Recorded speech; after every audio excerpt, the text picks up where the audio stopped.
এক যে ছিল ডাইনি। নিউজ 18 বাংলার খবরের জেরে তৎপর হলো পুলিশ। মল্লিকা সোরেনের বাড়িতে গিয়ে অভিযুক্তদের সম্পর্কে খোঁজ খবর নেয়। পুলিশের সঙ্গে কথা বলেন নারী ও সমাজ কল্যাণ মন্ত্রী। তৎপর হয়েছে রাজ্য মহিলা কমিশনও।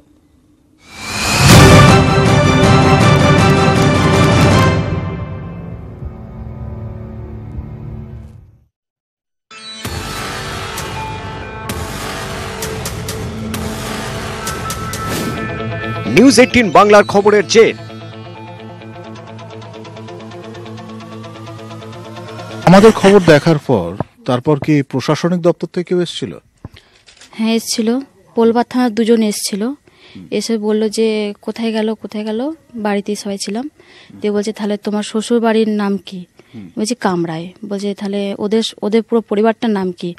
আমি সবাইকার নাম বললাম, ও লিখে নিয়ে চলে গেল। তারপরে আমাদের জিজ্ঞাসা করছে তোমরা দেখোনি টিভিতে কি হচ্ছে না হচ্ছে? ও একদম ওপর থেকে চাপ এসছে, তোমরা তো দেখবে না, এখন সব চাপ আমাদের ওপরে।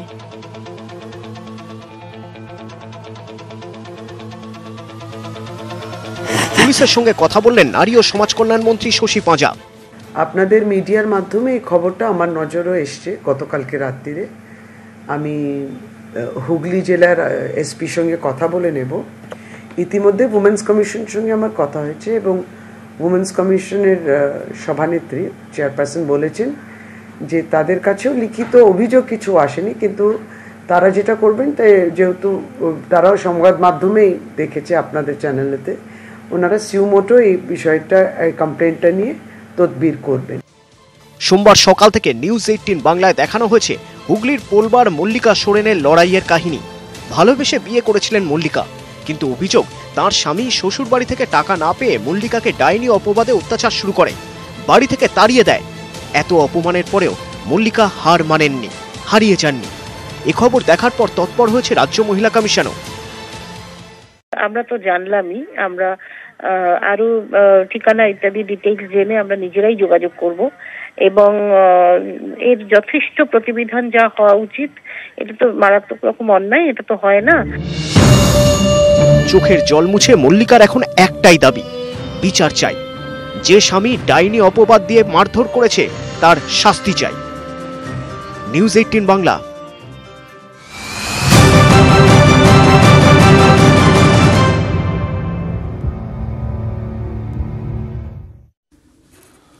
আসবো পরের খবরে। ফের ঈশ্বরগুপ্ত সেতুতে ভারী গাড়ি বন্ধ। নদিয়া হুগলি সংযোগকারী ঈশ্বরগুপ্ত সেতুর 4 এবং 5 নম্বর পিলারের গার্ডারে বিপত্তি এবং সেই গার্ডার কয়েক ইঞ্চি বসে যায় বলে জানতে পারা যাচ্ছে। কয়েকদিন আগেই কিন্তু চালু হয়েছিল এই ব্রিজ নতুনভাবে মেরামত করার পর, কিন্তু তারপর ফের একই পরিস্থিতি তৈরি হলো। আমাদের সঙ্গে রয়েছেন প্রতিনিধি রঞ্জিত সরকার। রঞ্জিত, কয়েকদিন আগেই ভারী গাড়ি চলাচল শুরু হয়েছিল দীর্ঘদিন বন্ধ থাকার পর এই ব্রিজে, আবার নতুন করে কি সমস্যা তৈরি হলো? দেখো, এর আগে কিন্তু 2016 সালের ডিসেম্বর মাসে কিন্তু ব্রিজের 3 এবং 4 নম্বর পিলারে কিন্তু সমস্যা ধরা পড়েছিল। সেখানে তার সাথে 2 এবং 3 সমস্যা ছিল এবং গতকাল দুপুরের পর থেকে কিন্তু চোখে পড়ে যে 4 এবং 5 নম্বর পিলারের যে গার্ডার রয়েছে সেই গার্ডার বেশ কিছুটা নেমে গেছে। গত 19 তারিখে কিন্তু এই পুরোপুরি ভাবে ভারী গাড়িতে সমস্ত গাড়ি চলাচল শুরু হয়েছিল এবং পূর্ত দপ্তর সেটাকে চালানোর অনুমতি দিয়েছিল। গতকাল এই ঘটনার পরে কিন্তু সম্পূর্ণভাবে ভারী গাড়ি নিয়ন্ত্রণ করা হয়েছে, সমস্ত গাড়ি বন্ধ করে দেওয়া হয়েছে। 10 দিনের মধ্যেই কিন্তু এই ঘটনা ঘটলো। অবশ্যই নজর থাকবে আমাদের এই খবরের দিকে। ছেলে আছে কিন্তু থেকেও যেন নেই। পথ দুর্ঘটনায় আহত হওয়ার পর 5 বছর ধরে বিছানায় শোয়া পূর্ব মেদিনীপুরের শুভেন্দু মাঝি। প্রায় কোটি টাকা খরচ করে চিকিৎসা হয়েছে, কিন্তু তাতেও কোনো সাড়া মেলেনি। নিউজ 18 বাংলায় এই খবর সম্প্রচার হওয়ার পর গ্রামে যান 2 নিউরোথেরাপি বিশেষজ্ঞ। তাদের আশা থেরাপির মাধ্যমে সুস্থ হয়ে উঠতে পারেন শুভেন্দু। বাবা উঠে বস।